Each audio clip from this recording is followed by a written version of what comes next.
Hello again, railroaders, and welcome back to the fourth installment of CSX 101. Have you ever wondered how trains move from terminal to terminal? How do they bypass yards and travel from point A to point B safely and efficiently? Well, that's our topic for today. So sit back, relax, and enjoy CSX 101, Dispatch and Signals.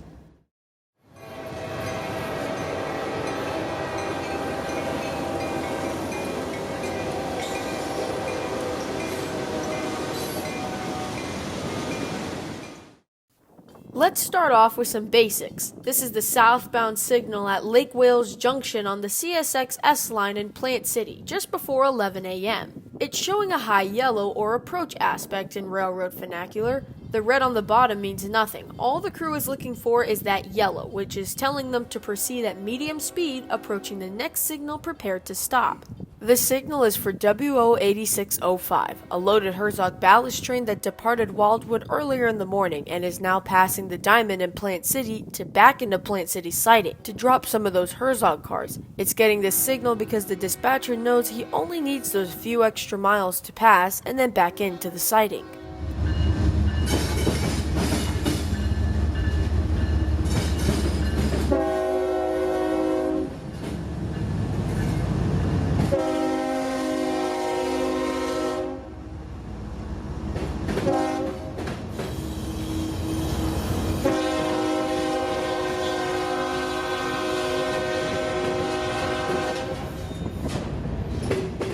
Earlier that day, 0710 was working customers in Lakeland, and hearing him switching, we drifted over to South Lakeland and the empty platform where the old ACL passenger station once stood. So who gives these trains signals? Who's in charge of all the trains on this system? That would be the dispatcher in Jacksonville, in this case, the JA dispatcher. 0710 has finished switching Sylvite Southeast, a chemical industry that receives hopper cars of guess what? Sylvite. Let's listen as he calls the dispatcher and gets permission to head up the Vitus sub towards Kathleen to continue his switching.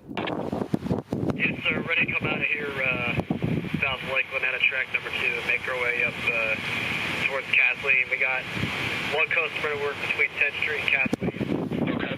I see we'll come to you, start your work. Let me know when you're done with the first place, over. No problem. Thank you. 710 out. Thanks, dispatcher out. First, the dispatcher gives 710 a yellow flanked by 2 reds. Just as the switches are lined and locked into place to diverge 710 onto the Vitus sub, though, the signal upgrades to a medium approach medium. Proceed through the turnouts, switches, and crossovers, approaching the next signal not exceeding medium speed. 71005, medium approach medium, South Lakeland, track 2 to South Lakeland. Head up, bud.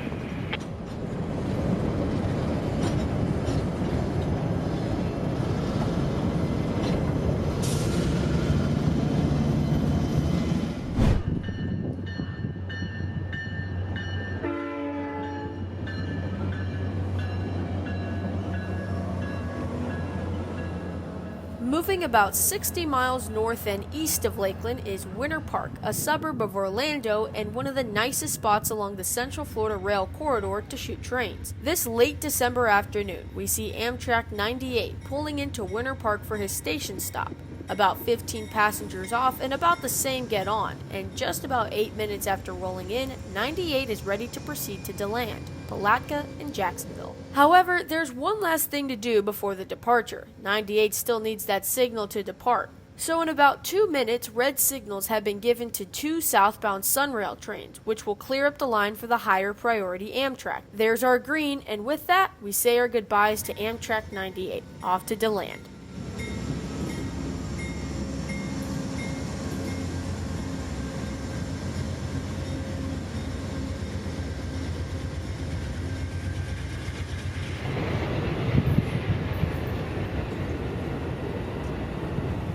Drifting south past Tampa, we find ourselves in Gibsonton on the Tampa to Bradenton Palmetto subdivision. This is the Alifaya River, located at milepost AZA 886.4. Here stands the small but crucial building of the Alifaya Bridge Tender. There are 4 bridges on this subdivision, those being the Big Manatee, the Little Manatee, the Alifaya, and the Palm River. Although the Palm River is a girder bridge and is now stationary now. No more movements for that old structure. But with the exception of the Palm River, all of these bridges need to be either brought down or swung into place for a train to pass over. This little bungalow is in charge of all three of those bridges and the Hillsborough River drawbridge that leads to the old port of Tampa. On this occasion, 0823, the Tropicana Juice train has arrived to the bridge before it's been locked in place, so we stopped at the Alifaya River holdout signals. In minutes though, the bridge is lined and locked, and 0823 can proceed northbound into Tampa.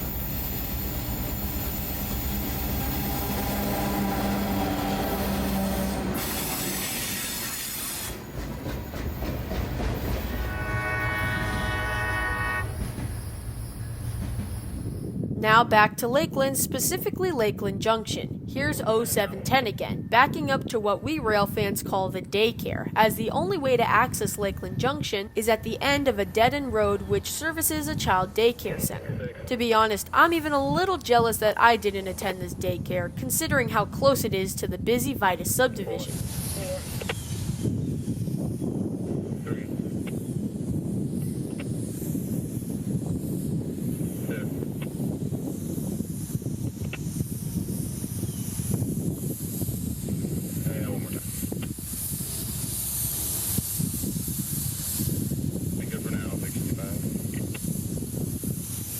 Back to railroading, 0710 is now coming to a stop, as the conductor has to get off the train to call out the signal. 28 approach median area.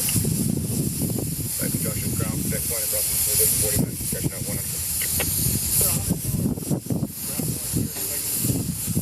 I don't know the reason, but in the CSX rulebook, it states that all trains reversing with the conductor riding the last car must check manually that all signals and switches are lined for them. So in this case, 710's conductor climbs off, calls the signal, and checks all the switches, and 710 is off back to Tampa after he turns the Y.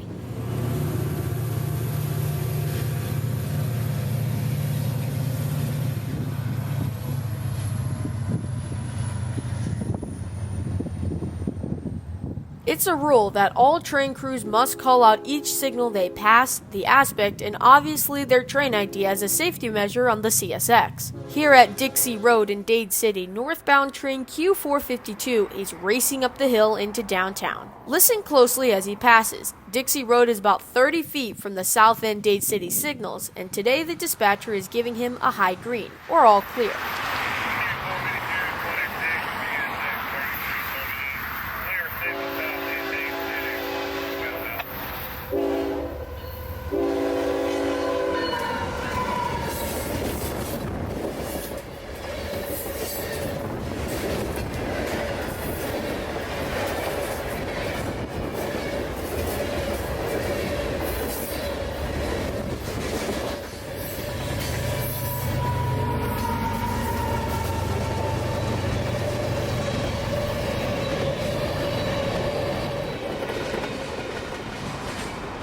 Another form of communication over the radio is the defect detector.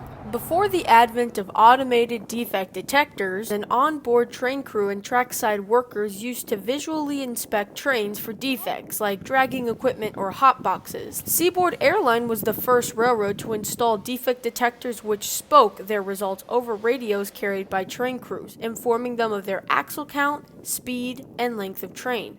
In Dade City, Florida, there's a defect detector at milepost AR 825.9, about 5 miles north of the Dade City Depot. It's also the location of the distant to Dade City signals. On this warm June night, there's a green signal for some kind of southbound at the south end Dade City signals. But the real surprise was when we heard this, that DD at the distant to Dade City signals go off. This is always good news, as you know that a train is approaching just minutes away. CSX detector, milepost 825.9er, speed 40, no defects. Repeat, no defects. Total axles 380, length 578.9er. Detector out.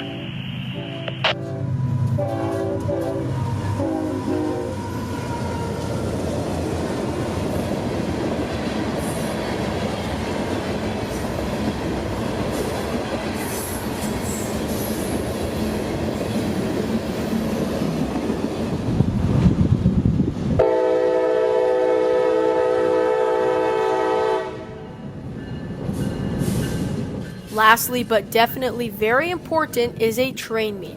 A train meet is when two trains, usually heading in the opposite direction, are placed onto a secondary main or siding to pass or wait for another train to clear.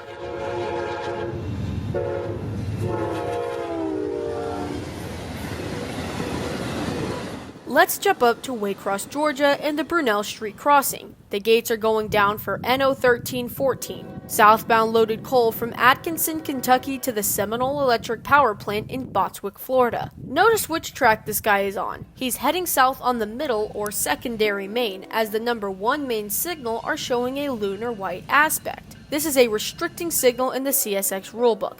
Proceed not exceeding restricted speed, that being 15 miles per hour today. This is for northbound train Q604. Winston to Waycross merchandise comprised of mostly Bone Valley traffic and boxcars from the surrounding areas. Today 604 would be a hot catch, having an SD70 Mace leader with more EMD motors and trail.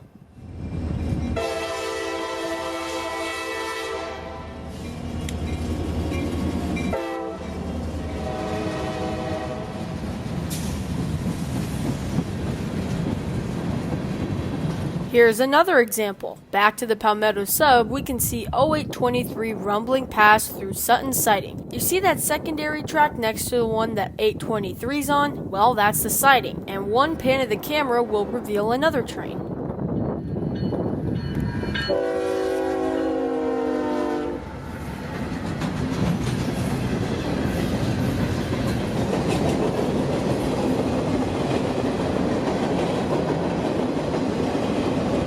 You can see that there are two crew members on either side of the tracks. One's the conductor and the other is the engineer of this local. They climbed out of the cab to check 823 for any dragging equipment or hotboxes. So yes, I guess you could say that the railroad still uses crews as defect detectors even nowadays. Once 823 is passed, the dispatcher gives 750 the all clear to move south to continue his switching. Today's power for 750 is an ex-Baltimore and Ohio locomotive. This guy was built as B&O 4208 in 1975 as a GP40-2, and 46 years later, still working hard for a Class 1.